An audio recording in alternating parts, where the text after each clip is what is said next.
உங்கள் உடம்பில் குண்டலினி சக்தி எழ வேண்டுமா? அதற்கு இதுதான் ஒரே வழி. மூச்சு மேலே ஏற ஆரம்பித்தால் உயிர் சக்தி ஒளியாக மாற ஆரம்பிக்கும். இதுதான் சித்தர்கள் சொல்லும் உச்ச நிலை. மாணவனோ சுழுமுனை மூச்சு பயிற்சி செய்ய ஆரம்பித்தான். சில நாட்களில் அவனுக்குள் ஒரு வித்தியாசமான மாற்றம். அவன் அமைதியாக இருந்தாலும் அவனுக்குள் ஒரு ஒளி பாய்ந்து கொண்டிருந்தது. அவன் சித்தரிடம் சொன்னான், குருவே, எனக்குள் ஒரு வித்தியாசமான ஒளி எழுகிறது. அது என்ன? சித்தர் மெதுவாக சிரித்தார். அதுதான் உயிர் சக்தி விழிப்பு, மனிதனின் முக்கியமான சக்தி. அதுதான் அவனுடைய மூச்சு. அந்த மூச்சானது மேலே ஏற ஆரம்பித்தால் அவன் உயிரின் உண்மை ஒளி வெளிப்படும். இதுதான் குண்டலினி சக்தி.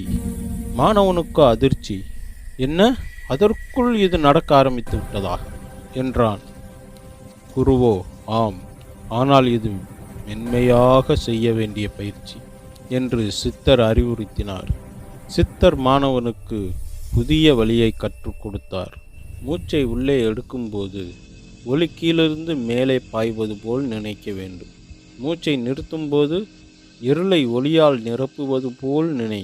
மூச்சை வெளியே விடும்போது திரும்ப கீழ் வருவது போல் நினை. இதுதான் உச்ச மூச்சு என்றதும் மாணவன் தொடர்ந்து இந்த பயிற்சியை செய்ய ஆரம்பித்தான். சில நாட்களிலே அவன் மனம் முழுவதும் அமைதி, உடம்பே ஒளியாக உணரப்பட்டது. அவன் கண்களை திறந்தவுடன் உலகமே வேறு மாதிரி தெரிந்தது. அதை பார்த்த சித்தரோ சிரித்தார். இது வெறும் தொடக்கம்தான். உனக்குள் இருக்கும் சக்தியை நீ பார்க்கத் தொடங்கிவிட்டாய். இந்த ஒளியை கட்டுப்படுத்தி தெய்வ சக்தியாக மாற்றும் சித்தரின் மிகப்பெரிய உபதேசத்தை நாம் நாளை அறியப் போகிறோம்.